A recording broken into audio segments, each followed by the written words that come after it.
டெல்லி உயர்நீதிமன்ற நீதிபதி யஷ்வந்த் வர்மா வீட்டில் கட்டுக்கட்டாக பணம் சிக்கிய சம்பவத்தில் டெல்லி உயர்நீதிமன்ற நீதிபதி யஷ்வந்த் வர்மாவை அலகாபாத் உயர்நீதிமன்றத்திற்கு மாற்ற கொலீஜியம் பரிந்துரை செய்திருக்கிறது. இதுகுறித்த முழு விவரங்களை வழங்க செய்தியாளர் காவியா நம்மோடு இணைப்பில் காத்திருக்கிறார். காவியா, வணக்கம். விவரங்கள்.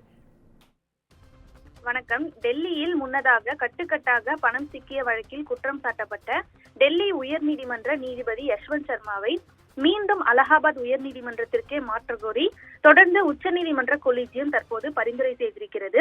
கடந்த 14ஆம் தேதி யஷ்வந்துக்கு ஒதுக்கப்பட்ட நீதிபதிகளுக்கான பங்களாவில் திடீர் தீ விபத்து என்பது ஏற்பட்டது.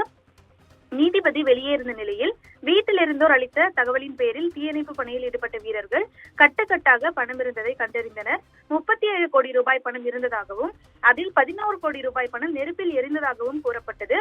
தொடர்ந்து இது தொடர்பான வீடியோவையும் உச்சநீதிமன்றம் நேற்று வெளியிட்டது. பொருட்கள் பாதுகாப்பு அறையில் நானோ எனது குடும்பத்தினரோ எந்த பணத்தையும் வைக்கவில்லை என டெல்லி உயர்நீதிமன்ற நீதிபதி யஷ்வந்த் வர்மா இது தொடர்பாக விளக்கம் அளித்திருந்தார். தொடர்ந்து யஷ்வந்தின் நீதித்துறை பணியை திரும்ப பெறுவதாக டெல்லி உயர்நீதிமன்றம் இன்று அறிவித்திருந்தது. இந்த நிலையில்தான் தொடர்ந்து பணம் கண்டுபிடிக்கப்பட்டது தொடர்பான வீடியோவை கொலீஜியத்தின் உறுப்பினர்கள் பார்த்தனர். அதே நேரத்தில் அவரது வீட்டில் இருந்து எவ்வளவு தொகை கைப்பற்றப்பட்டது என்ற தகவல்கள் முன்னதாக வெளியாகாத நிலையில் என்ன நேரிட்டது என கொலீஜியத்தின் உறுப்பினர்களிடம் தலைமை நீதிபதி விளக்கினார். அப்போது கொலீஜியம் உறுப்பினர்கள் எவ்வளவு விரைவில் முடியுமோ அவ்வளவு விரைவில் உண்மை அறியும் குழு மூலம் விசாரணை மேற்கொள்ள வேண்டும் எனவும் அதன் பின்னர் இந்த விவகாரம் குறித்து உச்சநீதிமன்றத்தின் வரம்புக்கு உட்பட்டு விசாரிப்பதா இல்லையா என்பதை முடிவு செய்யலாம் எனவும் கூறியிருந்தனர்.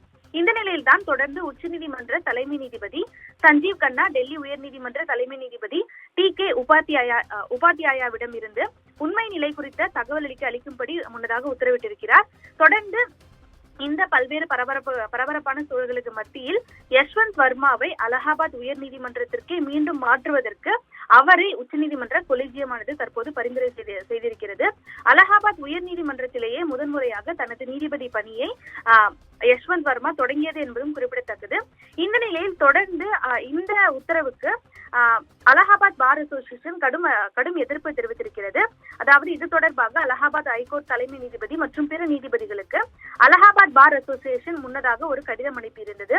அதில் கொலீஜியத்தின் முடிவு தங்களுக்கு அதிர்ச்சி அளிப்பதாகவும் அலகாபாத் ஹைகோர்ட் ஒரு குப்பை தொட்டியா எனவும் கேள்வி எழுப்பப்பட்டிருந்தது. தற்போதைய சூழலில் அலகாபாத் ஹைகோர்ட்டில் நீதிபதிகள் பற்றாக்குறை இருக்கிறது. பல ஆண்டுகளாக புதிய நீதிபதிகள் நியமிக்கப்படவில்லை. பார் அசோசியேஷனில் உள்ள உறுப்பினர்களுக்கு பதவி உயர்வு வழங்கும் போது பார் அசோசியேஷனிடம் கலந்து ஆலோசிப்பதில்லை என்பது மிகுந்த கவலைக்குரியது எனவும் தெரிவிக்கப்பட்டிருக்கிறது.